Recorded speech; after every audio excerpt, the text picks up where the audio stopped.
Do you think a rate hike next week will put the brakes on this rally, Peter? Well, you know, the first time the Fed hiked rates, December of 2015, the markets were giving the Fed the all clear, and then they tanked, right? We got off to the worst start to a year in history, and then the Fed backed off and didn't raise rates again for an entire year. Now, when they raised rates in December last year, it was in the middle of Trump mania, and so they kind of got a pass.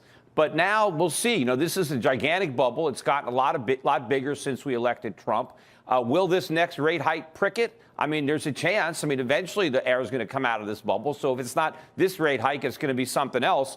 But, you know, you guys were talking earlier about the U.S. economy, oil prices. The economy is a mess. Look at Atlanta Fed is now looking for 1.2% first quarter GDP. It was at 3.4% February 1st. We are dangerously close to a recession in this country. Demand for gasoline is down. That's why oil prices are going down. And a rate hike is just going to, make the problem worse.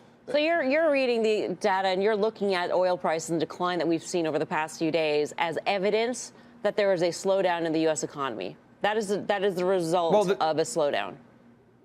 There's a lot of evidence. In fact, if you look beneath those, window dressing for the manufacturing jobs that I think some of the manufacturers maybe added to curry some favor with Trump, look at what happened in retail sales. That could be the beginning of a huge trend. Why are retailers laying off so many people? Because Americans are shopped out. They're loaded up with credit card debt. They're buried under a mountain of auto debt and student loans. A lot of these retailers are going bankrupt, and these minimum wage hikes that we've been getting all around the country are just going to expedite the job losses. But you've been singing about recession for a long time, and you've also been on both sides of this argument. You've told me a couple of years ago that rates were going to the moon. Now you're telling me there's no economy, we're about to go into recession.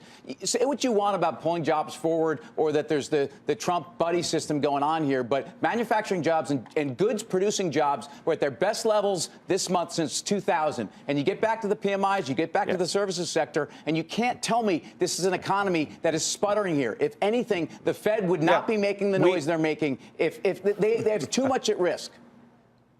Yeah, well, we just printed the highest trade deficit in 5 years. We have the highest inflation in 5 years. It doesn't sound like things are on track. Look, Janet Yellen is always going to try to put a positive spin on everything. But the reality is the economy has barely been growing. And in fact, I think if the government was more honest about the inflation rate, we would have seen that we actually have been in a recession. That's why Donald Trump was elected president, because the economy was so weak, people voted for him. But, the markets are ultimately going to have to come to grips with this. As far as the Fed, look, the Fed wants to pretend that the economy is doing well, but look where we are. Look how long interest rates were at zero, and look how much they barely raised them, since they started talking about it a few years ago. Stuff where rates were and where, why they were there is yesterday's story. The fact of the matter is, look around the world. There's global expansion. You can't deny it. And the fact that rates are moving higher is a function of that. It's not just the U.S., by the way. Look, What's moving rates higher is rising. No, it's rising inflation, and inflation is going to go a lot higher, and eventually that's going to push long-term interest rates up. But no, that's not reflation; it is inflation. And look at the dollar. Dollar was down today. Deflation, and I mean, that was the other. And meanwhile, foreign stock markets, emerging markets, gold stocks are beating the U.S. market this year. They were beating the U.S. markets last year. In fact, foreign markets are going to beat the U.S. market every year of the Trump presidency.